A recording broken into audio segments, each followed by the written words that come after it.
Sa ngala ng Ama, ng Anak at Espiritu Santo. Amen.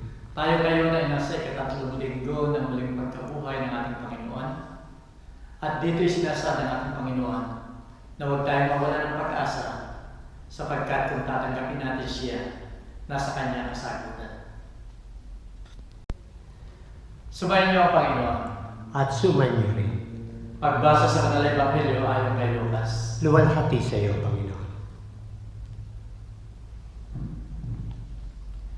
Nang araw ding iyon ng linggo, ang dalawang alagad ni Jesus ay naparoon sa isang layon na tinatawag na Emmaus, na ang layo sa Jerusalem ay 11 kilometro. Pinag-uusapan nila ang tanang bagay na nangyari. Samantalang sila nag-uusap at nagtatanungan, lumapit si Jesus at sumama sa kanyang paglalakad, ngunit hindi siya nakilala. Sinabi niya sa kanila, ano ang inyong pinag-uusapan sa inyong paglakad at bakit kayo nalulumbay?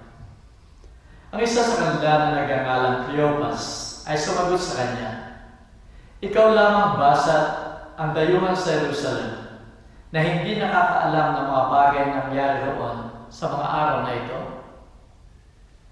Itinanong niya, anong mga bagay? Sinabi nila sa kanya, tungkol kay Jesus sa taga-Nazaret, isang propeta makapangyarihan sa gawa at salita, sa mata ng Diyos at ang buong bayan. Kung paano siya pinagkanulo ng mga punong pare at ang mga pinuno namin upang parusahan ng kamatayan at ipako sa krus. Inaasahan namin na siya magliligtas sa Israel. Ngunit ikatatlong araw na nang buhat na mangyari ang lahat ng ito. Tunay, ginulat kami ng mga babaeng kasamahan namin.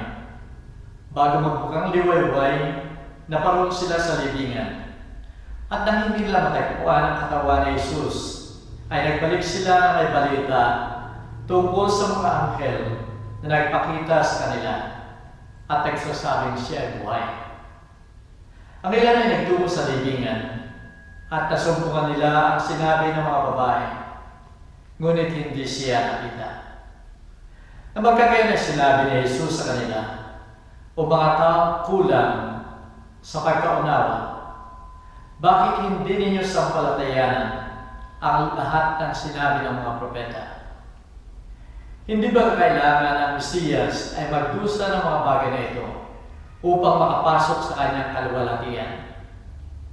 At simula kay Moses at sa lahat ng mga propeta, ay pinaliwanag niya ang buong kasulatan at tumutukoy sa kanya. Nang malapit na sila sa nayon kalang tinutungo, siya nagkunwaring malayo pa ang paruroonan. Datapwat pilit siyang pinigil nila na ang sabi, tumuloy ka lang sa amin, sapagkat gumagabi na at lulubog na ang araw. Kaya siya pumasok upang makituloy sa kanila. Nung nakaupo na sa hapag na kasama sila, kumuha siya ng tinapay, binasbasan, at pagkahati binigay sa kanila. Nabuksan ang kanilang mga mata at sila ay nakilala nila. Datapwat bigla siyang nawala sa kanilang harapan. At sila nag-uusapan, hindi ba naramdaman natin na nag-aalam ang ating puso, samantalang kinakausap niya tayo sa daan at ipinapaliwanag ang mga kasulatan? Sa oras din yun ay naghanda sila upang bumalik sa Jerusalem. Naratan nilang nagkakatipon ng 11 at ang iba pang mga kasama na nagsasabi, ang Panginoon ay tunay na buhay na muli at napakita kay Simon. At ibinalita rin nila kung ano ang nangyari sa kanila sa daan at kung paano nila nakilala siya sa paghahati ng tinapay. Ang salita ng Diyos. Purihin ka, O Kristo. Minamahal ko mga kapatid sa pananampalataya, mayroong isang masugid na tagasunod si Pacquiao na halos lahat ng laban niya ay pinapanood. At ang laban ni Pacquiao kay Mosley, ang nabili niyang ticket ay ringside, yung pinakamalapit doon sa ring kung saan gaganapin ang laban ni Pacquiao. Nang siya nakaupo na doon, napunan niya na yung susunod na upuan sa kanya ay walang nakaupo. Kaya tinanong niya yung kasunod, yung lalaki na nakaupo doon sa susunod na upuan. Ang sabi niya, wala bang nakaupo dito? Sabi niya, wala. Sabi nung avid fan, sayang naman, ang mahal-mahal ng upuan ito. Bakit wala man lamang nakapanood dito? Ang sabi ng tao, alam mo ang dapat nakaupo dyan ay yung aking asawa. Pero siya ay namatay 4 days ago. Kaya hindi siya makakarating. Sa kalungkutan din ng lalaki, ang sabi niya, nakakalungkot ng kamatayan ng iyong asawa. Subalit hindi ka ba nagsama upang may maupo dyan sa upuan yan? Kaibigan, kapitbahay, kakilala, o kay kamag-anak. Ang sabi nung namatayan, wala akong may sama dahil naroon lahat sila sa libing ng aking asawa. Minamahal ko mga kapatid, wala nang pakialam ang lalaking yun. Ang gusto lamang niya ay masunod yung kanyang kaligayahan. Sa banal na Ebanghelyo ngayon ay napakinggan din natin na itong dalawang alagad ng ating Panginoon ay umalis ng Jerusalem. Pagkatapos mamatay ang ating Panginoon ay wala na silang pakialam. Wala silang pakialam doon sa mga kasamahan nila na iniwan sa Jerusalem at yung lahat na sumusunod at sumasampalataya sa ating Panginoon.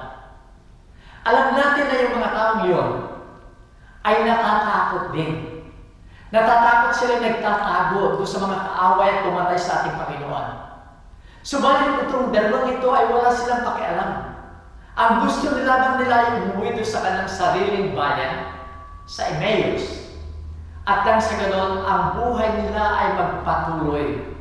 Ang buhay nila ay masunod yung kanilang kaligayahan at yung nais nilang gawin.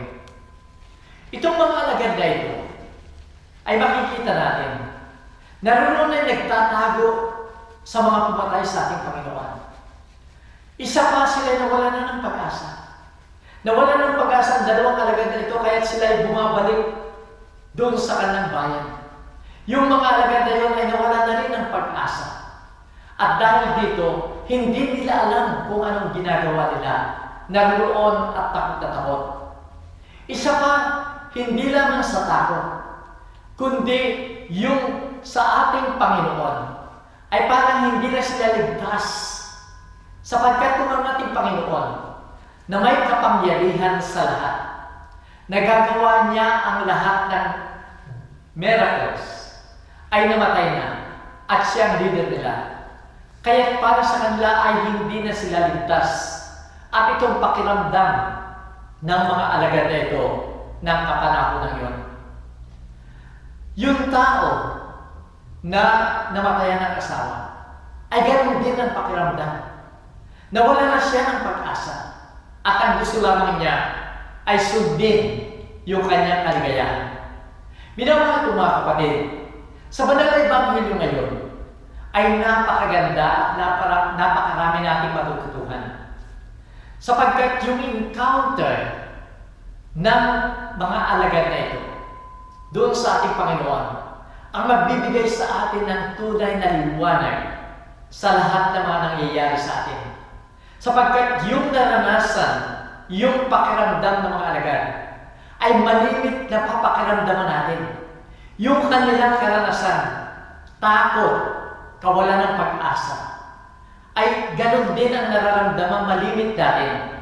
Kung tayo nagkakasakit, kung tayo nagkakaroon ng problema, para bang katapusan na ng lahat. Makikita natin minamahal ko mga kapatid, sinamahan sila ng 11 kilometro. At yung 11 kilometro yun ay naroon lahat ang paliwanag ng ating Panginoon na hindi niya inaalis ang paghihirap sa daigdig na ito. Kung siya mismo ay naghirap, tayo rin ang ibig sabihin, hindi maalis sa atin ang ating paghihirap, ang ating kalungkutan, ang kawalan ng pag-asa. Subalit ang ating Panginoon ay patuloy na magbibigay sa atin ng suporta. At kung siya ay sumama sa kanila sa 11 kilometro para sa atin ang pangako niya sa atin, sasamahan niya tayo hanggang sa wakas ng panahon. Ang pangako niya, ako ay suma sa inyo hanggang sa wakas ng panahon. Ganon ang gagawin niya sa atin. Sa tuwing tayo mawawala ng pag-asa, sa tuwing tayo ay magkakaroon ng kadiliman sa ating buhay, ay naroon lagi ang ating Panginoon. Kung titignan natin yung footprints in the sun, makikita natin doon, hindi lamang sinamahan ng ating Panginoon yung tao na namumroblema, kundi pinasan ng ating Panginoon at sinamahan hanggang siya makarating doon sa kanyang paruroonan. Ganon na ang gagawin sa atin ng ating Panginoon, sapagkat tayo ay nais niyang iligtas at tayo magkaroon ng kaluwalhatian. Minamahal ko mga kapatid, bago umalis o matapos ang banal na ebanghelyo, ang ating Panginoon ay nagsabi na siya ay parang pupunta sa malayo pa. Subalit, hindi niya sinabing makikituloy sa kanila. Ganito rin ang bawat isa sa atin. Binigyan tayo ng kalayaan ng ating Panginoon. Tatanggapin ba natin siya o siya ay ating tatanggihan? Alam natin ang nangyari sa banal na ebanghelyo. Nang tinanggap nila ang ating Panginoon at inimbitahan sa kanila, doon dumating ang biyaya sa kanila. Doon nila naranasan ang paghahati ng tinapay at natanggap nila ang tinapay at alak na ito bilang katawan ng ating Panginoon at dito nabuksan ang lahat sa kanila.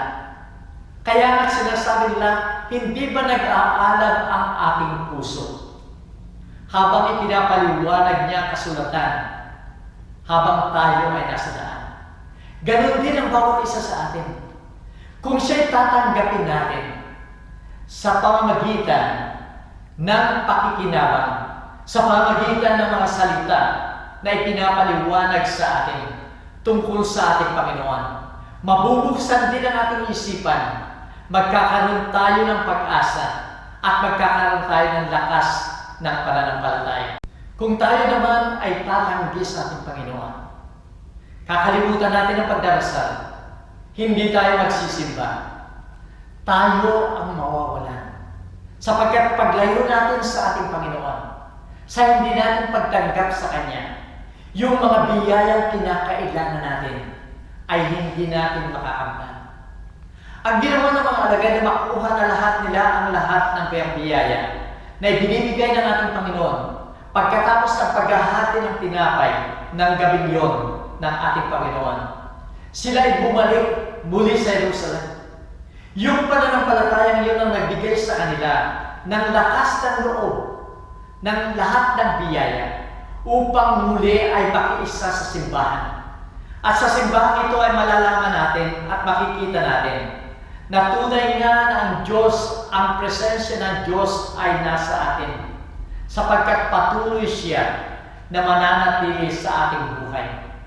Minamahal ko mga kapatid, kung paano yung mga alagad na yun ay nagkakaisa rin sa kanilang panalangin, tayo rin ay nakikiisa sa ating simbahan sa pamagitan ng biyaya na nagmumula sa muling pagkabuhay ng ating Panginoon. Kaya nga sana minamahal ko mga kapatid, sa ating pagsisimba ngayong linggong ito, kung tayo man ay dadalo sa Santa Misa, ialay natin ang lahat ng takot natin, katulad ng takot ng mga alagad. Ialay natin ang kawalan ng pag-asa, katulad ng kawalan ng pag-asa nila. Sapagkat kung paano natanggap ng dalawang alagad ang kasagutan sa lahat ng ito, ganon din matatanggap natin sa ating pagtanggap sa ating Panginoon sa Santa Misa. Minamahal ko mga kapatid, sa Santa Misa ay naroon ang ating Panginoon. Tayong lahat ay nagkakaisa bilang simbahan.